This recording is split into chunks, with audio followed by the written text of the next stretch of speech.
नमस्कार, बहुत स्वागत आपका। मैं हूं आपके साथ मरुरा सक्सेना। पेट्रोल, डीजल, एलपीजी सबका टंटा खत्म। हॉर्मोज का सीना चीरने को तैयार है भारतीय टैंकर। जयशंकर ने कर दिया है इंतजाम। पूरी खबर आपको बताते हैं इस वीडियो में। देखिए, ईरान अमेरिकी जंग से स्ट्रेट ऑफ हॉर्मूज बंद है और इस कारण दुनिया के तमाम देशों में तेल के दाम बढ़ गए हैं। इस बीच भारत ने अपनी रणनीति बदल दी है।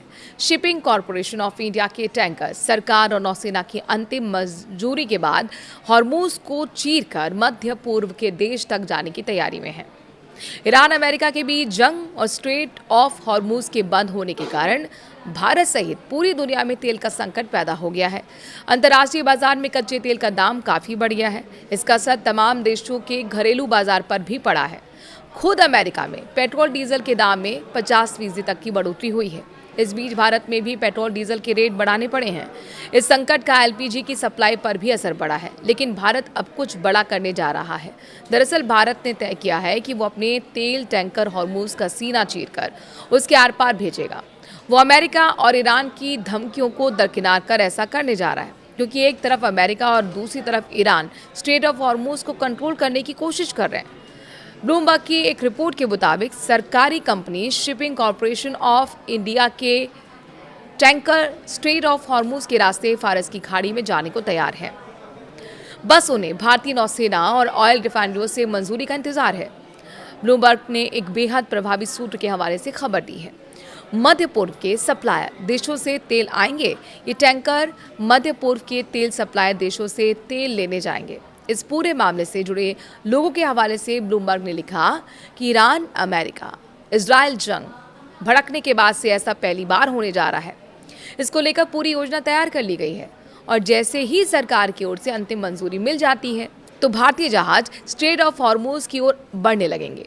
रिपोर्ट में दावा किया गया है कि शीर्ष स्तर पर इसको लेकर गंभीर चर्चा हुई है। हालांकि अभी जहाजों की टाइमिंग और उनकी संख्या के बारे में कोई जानकारी नहीं दी गई है। स्ट्रेट ऑफ हॉर्मूज दुनिया के एक सबसे व्यस्त तेल रूट है। इसी रास्ते से दुनिया के करीब 20% तेल की ढुलाई होती है और ईरान जंग की वजह से ये रूट करीब 3 महीने से बाधित है। इस कारण पूरी दुनिया में ऊर्जा संकट की स्थिति बढ़ने लगी है। इसका असर भारत पर भी पड़ा है।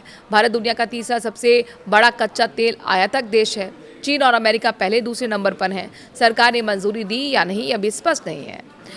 अभी ये स्पष्ट नहीं है कि भारत के इस योजना को अमेरिका और ईरान में किसी एक या फिर दोनों ने मंजूरी दी है या नहीं, क्योंकि ये दोनों देशों के इस वक्त स्ट्रेट ऑफ हॉर्मूज में आमने सामने है और माना यह जा रहा है कि उनकी मंजूरी के बिना स्ट्रेट ऑफ हॉर्मूज में जाना खतरनाक हो सकता है। बीते दिनों नई दिल्ली में जो आयोजित ब्रिक्स सम्मेलन था, उसमें भारत के विदेश मंत्री एस जयशंकर ने ईरान के विदेश मंत्री अब्बास अरगाची के साथ मीटिंग की थी। भारत अपने पारंपरिक मध्य पूर्व के देशों से तेल आयात जारी रखना चाहता है, क्योंकि वैकल्पिक स्रोतों से तेल मंगाने में समय लगता है और दूरी ज्यादा होने की वजह से आयात महंगा पड़ सकता है।